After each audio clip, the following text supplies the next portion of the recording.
अस्सलाम वालेकुम नाजरीन, मैं हूं मोहम्मद अब्दुल हकीम। 7H न्यूज़ में आपका इस्तकबाल है। रंगारेड्डी ज़िले शंकरपल्ली मंडल में आरटीसी की स्ट्राइक होने की वजह से कॉलेज के स्टूडेंट्स टाइम पर कॉलेज को जा नहीं सक रहे हैं और वो खुद ये कह रहे हैं कि हम कॉलेज को जा नहीं सक रहे हैं, इसका कोई ना कोई हल निकलना चाहिए। आइए देखते हैं ये report.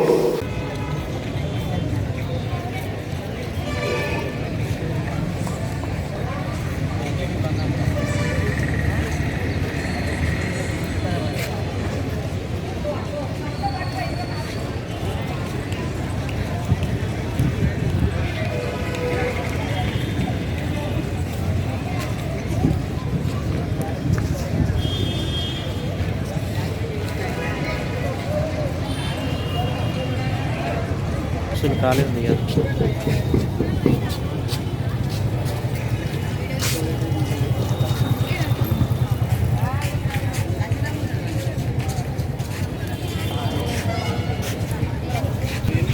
My name is Rohit Yadav. गट्टिया My name is Rohit Yadav.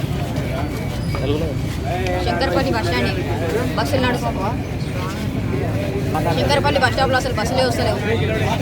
Bus ఎక్కనేమో conductor ఏమేమో అంటారు. టికెట్ తీసుకుంటే తిడుతున్నారు కండక్టర్. పొద్దుగాల పోయిన తిట్టినట్ట మళ్ళా.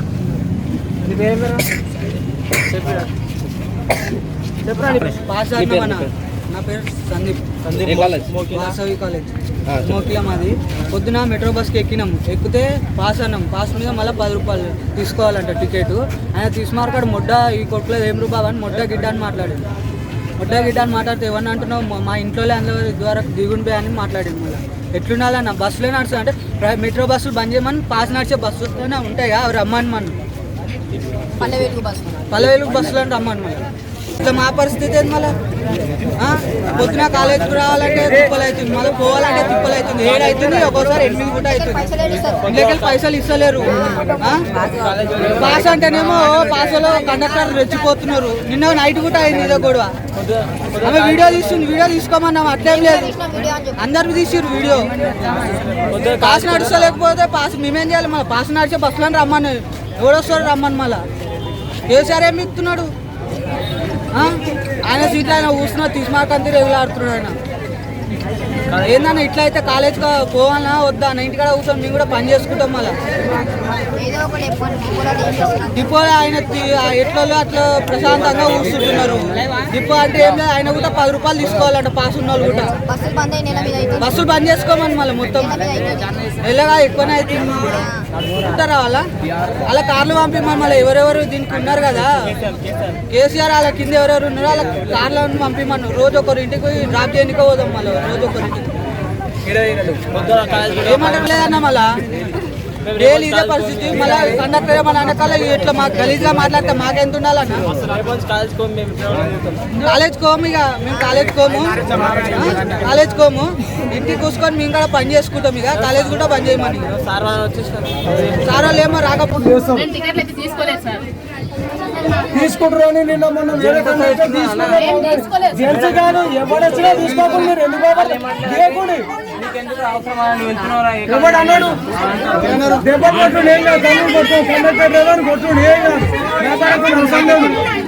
మీరు రోజు చెప్తున్నా బస్సులు ఆపేసుకోండి, ఎందుకు భయపడతారు మీరు? బస్సులో కేసీఆర్ ఏమో అన్నట్లేమంటారు. ప్రాబ్లం ఉంటే చెప్పండి.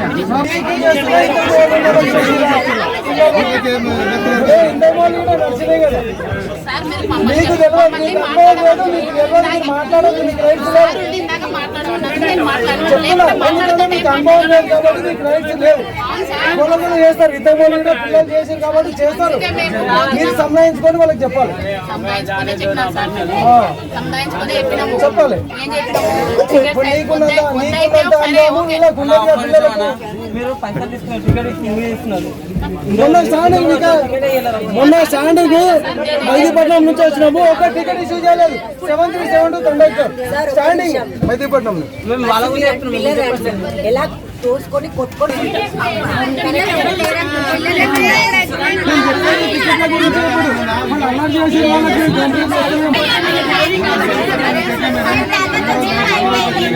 స్టాండింగ్ ఉంది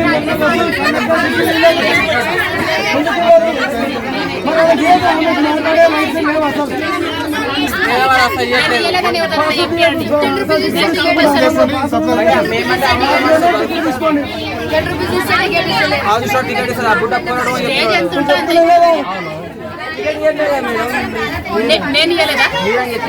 జూనియర్ కాలేజ్ నేను ఇప్పుడు ఎందుకు మాట్లాడుతున్నానంటే ప్రతి ఒక్కరికి అమ్మ ఉంటుంది నాన్న ఉంటుంది.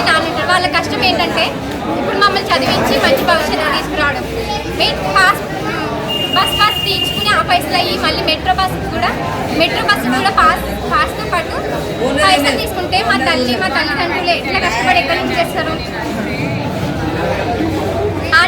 ఆర్టీసీ బస్సు రాకపోవడం వల్ల మేము మెట్రో బస్కి వెళ్తున్నాం, కానీ మెట్రో బస్కి వెళ్ళే అవసరమే మాకు ఇంత కూడా లేదు. ఒకవేళ మెట్రో బస్సు నడిపినా పాస్ నడిపించాలి, కానీ పాస్ తీసుకోకుండా పైసలు తీసుకుని ఏం దౌర్జన్యం చేస్తారు. మళ్ళీ పైసలు తీసుకుని అలాంటి మాటలు అంటుంటే ఎవరు భరిస్తారు? వాళ్ళకి పిల్లలు ఉంటే వాళ్ళ పిల్లలు కూడా మా పరిస్థితి వస్తే వాళ్ళు ఎట్లా రియాక్ట్ అవుతారు? అప్పుడు దాకా నెల అవుతుంది. నెల నుంచి ఎంత కష్టపడుతున్నామో ఎవరికి తెలుస్తుంది? వాళ్ళ కూతుళ్ళకి వాళ్ళ కూతుళ్ళు ఉంటే అప్పుడు వాళ్ళకి తెలుస్తుంది. ఇట్లా బస్ పాస్ పైసలు కడుతున్నాం, మళ్ళీ మెట్రో బస్సు కూడా పైసలు కట్టాలంటే ఎక్కడి నుంచి చేస్తాం మేము? మాకు తల్లిదండ్రులు ఉన్నారు కాబట్టి వాళ్ళు కష్టపడుతున్నారు కాబట్టి వాళ్ళ కష్టం వీళ్ళకి తెలుస్తుంది కాబట్టి నేను ఇట్లా మాట్లాడుతున్నాం. మేమందరం ఇట్లా మాట్లాడుతున్నాం. వాళ్ళు మమ్మల్ని మంచి భవిష్యత్తుకి రావాలని చదువుకోవడానికి పంపిస్తూ వాళ్ళు ఎంతో కష్టపడుతుంటే మళ్ళీ ఈ దౌర్జన్యం మెట్రో బస్కి మళ్ళీ పైసలు కట్టుకుని ఇలాంటి దౌర్జన్యం చేస్తుంటే కండక్టర్స్ డ్రైవర్స్ ఇలాంటి మాటలు అంటూ పైసలు తీసుకుంటుంటే ఎవరు కట్టలేము. కాలేజ్ కూడా లేట్ అవుతుంది వెళ్ళడానికి. మెట్రో బస్ ఎప్పుడు వస్తుందో తెలియదు, ఎప్పుడు వెళ్తుందో తెలియదు. ఇంటికి వెళ్ళడానికి కష్టం అవుతుంది, ఇంటి నుంచి కాలేజ్కి రావడానికి కష్టం అవుతుంది. ఇలా ఎన్ని రోజులను మేము భరించాలి? ఏదో ఒక నిర్ణయం తీసుకోవాలని మేమందరం అయితే అనుకుంటున్నాం. మెట్రో బస్ అయితే పైసలు కూడా బస్ నడిపించుకుని పైసలు తీసుకుంటే మాత్రం ఇప్పటి వరకు ఊరుకుంటున్నాం. మీకు ఎన్ని రోజులని ఇట్లా తీసుకోవాలి? డిసిషన్ తీసుకుంటామని మేమందరం అనుకుంటున్నాం. మీరు ఇంకా ఏ డెసిషన్ మమ్మల్ని ఏ స్థితికి తీసుకెళ్లే డెసిషన్ తీసుకుంటారో మీ ఇష్టం. ఇంకా ఇంతగానో మేము నెల దగ్గర నుంచి మేము ఇంత కష్టపడి మా తల్లిదండ్రులు కష్టపడి ఆ పైసలు ఇట్లా బస్ పాస్కి తీసుకుని మెట్రో పైసలకి తీసుకుని ఇంకేం చేస్తారో వాళ్ళ ఇష్టం. ఎంతవరకు దీన్ని నడిపిస్తారో ఈ ఆర్టీసీ బస్సులు రావు, ఈ మెట్రో బస్సులు ఇట్లా నడిచి మాకు ఇట్లా పైసలు అయ్యేటట్టు చేస్తే ఎన్ని రోజులు చేసుకుంటారో వాళ్ళ ఇష్టం. ఇంకా అందరికీ కష్టం అవుతుంది. చదువుకునే పిల్లలు చాలా మంది ఉంటారు, చదువుని ఇష్టపడే పిల్లలు కూడా ఉంటారు. కానీ స్కూల్ పిల్లలు కూడా ఫ్రీ పాస్ నడిపించాలి, కానీ స్కూల్ పిల్లలకు కూడా పైసలు తీసుకుని అదేం దర్శనం అండి. అట్లా స్కూల్ పిల్లలకి మామూలు పిల్లలకి తీసుకుని పైసలు తీసుకుని తల్లిదండ్రుల కష్టం మేము అర్థం చేసుకుంటున్నాం కాబట్టి ఇప్పుడు ఇలా ఈ స్థితికి వచ్చి ఇక్కడ మాట్లాడుతున్నాం. వాళ్ళ పిల్లల్ని మంచి భవిష్యత్తుకు తీసుకురావాలని కాలేజ్ నుంచి స్కూల్కి వెళ్ళి చదివిస్తుంటే మరీ వాళ్ళని కష్ట స్థితిలోకి తీసుకెళ్ళి మేము పైసలు ఎలా అడగలుగుతాం? మెట్రో బస్సు కూడా పైసలు నడుస్తున్నాయి అని తల్లిదండ్రులకు చెప్పి పైసలు ఇవ్వండి అంటే వాళ్ళు ఎక్కడి నుంచి ఇస్తారు? పైసలు తీసుకుంటారు, టికెట్ ఇస్తలేదు. ఎందుకు ఇస్తలేదు మరి? అందరూ అడుగుతారని చెప్పా అంత దౌర్జన్యం ఎక్కడ ఉండదు. ఆర్టీసీ బస్సులు రానందువల్ల వీళ్ళు చాలా చులకనగా తీసుకుని మెట్రో బస్సులు మరీ పైసలు లాగుతారు. ఇది చాలా దౌర్జన్యం. మళ్ళీ మాటలు కూడా స్ట్రైట్ వస్తలేదు, చాలా రాంగ్ వస్తున్నాయి. పైసలు తీసుకుని కూడా రాంగ్ వస్తున్నాయి. అది మేము భరించలేము. ఎందుకు భరించలేకపోవడం వల్ల ఇట్లా మాట్లాడుతున్నాం అందరం కలిసి. ఏదో ఒక డిసిషన్ తీసుకుంటారని మేము అనుకుంటున్నాం. అది ఏ డిసిషన్ మీ ఇష్టం. మీకు పిల్లలు ఉంటారు, మీ పిల్లలు కూడా చదువుకోవాలని మీరు కూడా అనుకుంటారు. పైసలు ఇట్లా అన్ని దగ్గర నుంచి ఇట్లా లాగాలని చూస్తే college student Chaitanya junior college. మాకు బస్సెస్ వస్తలేవు, చాలా కష్టమవుతుంది. అసలు మాకు మెట్రోలో రోజుకి 10 రూపీస్ తీసుకుంటున్నారు. మాకు అసలు 300 అలా చేసుకుంటున్నారు. మాకు చాలా ప్రాబ్లం అవుతుంది. కాబట్టి మాకు మెట్రో బస్సెస్ అవసరమే లేదు. ఒక్కటి కాకుండా కాలేజ్ బస్ మాకు ఆర్టీసీ బస్సెస్ కావాలి. కానీ వాళ్ళు అంటున్నారు మెట్రో పాసే తీసుకోండి, మీరు మెట్రో మనీ తీసుకోండి, మేము మెట్రోకే పైసలు ఇస్తాం, మీకు అవసరం లేదా అది అంటున్నారు. పాస్కి డబ్బులు తీసుకుంటారు, టికెట్కి అన్నిటికీ తీసుకుంటే మేము ఏడికెళ్ళి పెట్టుకోవాలి. అవన్నీ స్కూల్ పిల్లలు చిన్న పిల్లలు వస్తున్నారు, ట్రావెల్ చేస్తున్నారు. వాళ్ళకి ఎంత కష్టమైతే మాకు తెలుసు. ఆ కేసీఆర్ ఏం చేస్తున్నారు ఎవరికి తెలియదు. తెలంగాణ తెచ్చి వేస్ట్ చేసిర్రు. బస్సు ఇంత నీళ్ళంగా చూస్తున్నారు. చాలా పైసలు చాలా లవ్ చేసుకుంటున్నారు అసలు చెప్పాలంటే మాకు బాధ ఉంది వాళ్ళకి ఎలా ఉందో మాకు తెలియదు మా కాలేజ్కి వెళ్తే చాలా ఇబ్బంది అవుతుంది చిన్న చిన్న పిల్లలు first class second class UKG వరకు వస్తున్నారు బస్సులో చాలా అసలు కష్టమవుతుంది ప్లీజ్ మా కోసం దయచేసి ఆర్టీసీ బస్ వేయండి మాకు అవసరమే లేదు మెట్రో బస్ అనేది మెట్రో బస్ వేసిన పాస్ నడిచేటట్టుగా వేయండి అది మేము అంతా మనీ పెట్టుకోలేము అసలు రోజుకి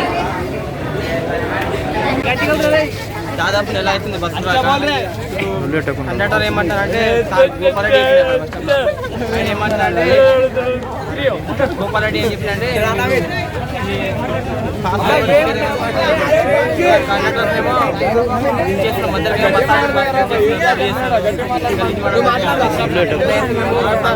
వద్దా ఒకటి ఏంటంటే మాకు బస్సులు కావాలి ఎందుకంటే మార్నింగ్ సార్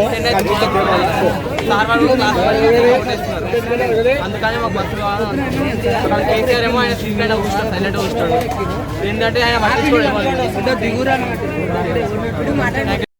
వాళ్ళ కూతుర్లకి వాళ్ళ కొడుకులు వాళ్ళ కూతుర్లు ఉంటే అప్పుడు వాళ్ళకి తెలుస్తుంది ఇట్లా బస్ పాస్ పైసలు కడుతున్నాం మళ్ళీ మెట్రో బస్సు కూడా పైసలు కట్టాలంటే ఎక్కడి నుంచి తెస్తాం మేము మాకు తల్లిదండ్రులు ఉన్నారు కాబట్టి వాళ్ళు కష్టపడుతున్నారు కాబట్టి వాళ్ళ కష్టం విలువ తెలుస్తుంది కాబట్టి నేను ఇట్లా మాట్లాడుతున్నాం మేమందరం ఇట్లా మాట్లాడుతున్నాం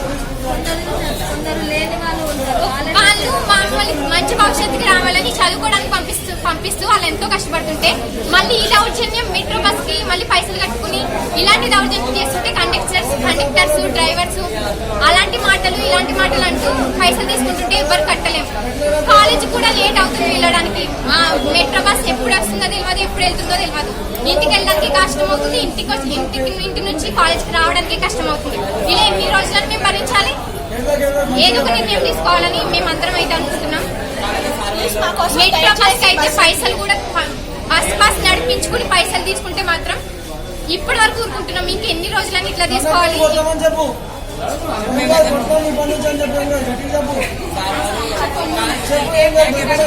ఏదో ఒకటి డిసిషన్ తీసుకుంటామని మేమందరం అనుకుంటున్నాం మీరు ఇంకా ఏ డెసిషన్ మమ్మల్ని ఏ స్థితికి తీసుకెళ్లే డెసిషన్ తీసుకుంటారో మీ ఇష్టం ఇంకా ఇంతగానో నెల దగ్గర నుంచి మేము ఇంత కష్టపడి మా తల్లిదండ్రులు కష్టపడి ఆ పైసలు ఇట్లా బస్ పాస్కి తీసుకుని మెట్రో పైసలకి తీసుకుని ఇంకేం చేస్తారో వాళ్ళ ఇష్టం ఎంతవరకు దీన్ని నడిపిస్తారో ఈ ఆర్టీసీ బస్సులు రావు ఈ మెట్రో బస్సులు ఇట్లా నడిచి మాకు ఇట్లా పైసలు అయ్యేటట్టు చేస్తే ఎన్ని రోజులు చేసుకుంటారో వాళ్ళ ఇష్టం ఇంకా కాలేజ్కి రావడానికి కష్టం అవుతుంది చదువుకునే పిల్లలు చాలా మంది ఉంటారు చదువుని ఇష్టపడే పిల్లలు కూడా ఉంటారు కానీ స్కూల్ పిల్లలు కూడా ఫ్రీ పాస్ నడిపించాలి కానీ స్కూల్ పిల్లలు కూడా పైసలు తీసుకుని అదేం దర్శనం అండి అట్లా స్కూల్ పిల్లలకి మా వాళ్ళ పిల్లలకి తీసుకుని పైసలు తీసుకుని తల్లిదండ్రుల కష్టం మేము అర్థం చేసుకుంటున్నాం కాబట్టి ఇప్పుడు ఇలా ఈ స్థితికి వచ్చి ఇక్కడ మాట్లాడుతున్నాం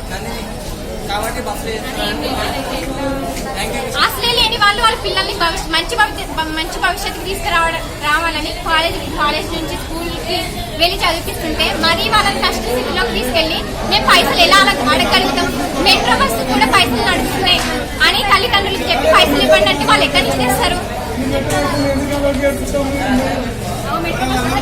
మళ్ళీ మెట్రోకి పైసలు తీసుకుంటారు టికెట్ ఇస్తలేదు ఎందుకు ఇస్తలేదు మరి అందరూ అడుగుతారని చెప్పా అంత దౌర్జన్యం ఎక్కడ ఉండదు ఆర్టీసీ బస్సులు రానందు వల్ల వీళ్ళు చాలా చులకనగా తీసుకుని మెట్రో బస్సు మరీ పైసలు లాగుతారు ఇది చాలా దౌర్జన్యం మళ్ళీ మాటలు కూడా స్ట్రేట్ వస్తలేదు చాలా రాంగ్ వస్తున్నాయి పైసలు తీసుకుని కూడా రాంగ్ వస్తున్నాయి అది మేము భరించలేము భరించలేకపోవడం వల్ల ఇట్లా మాట్లాడుతున్నాం అందరం కలిసి ఏదో ఒక డిసిషన్ తీసుకుంటారని మేము అనుకుంటున్నాం అది ఏ డిసిషన్ మీ जर्मिंटन हॉस्पिटल ऑर्थोपेडिक से मुताल्लिक हर मरीज यहाँ शिफायाब। बैनुल-अक़वामी शोहरत याफ्ता और इनाम याफ्ता doctor Mir Jawad Zar Khan, senior orthopaedic surgeon, advance operation theatre, ICU, digital x-ray, laboratory, physiotherapy, pharmacy, sharing और प्राइवेट रूम्स, लेडी डॉक्टर्स और डॉक्टर अर्जुमन सुल्ताना गैनकोलॉजिस्ट की खिदमात हासिल।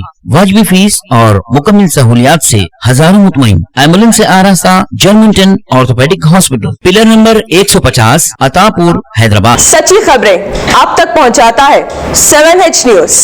हकीकत जानिए, 7H न्यूज देखिए, लाइक कीजिए, शेयर कीजिए और सब्सक्राइब करना ना भूलें। 7H न्यूज, आपकी आवाज।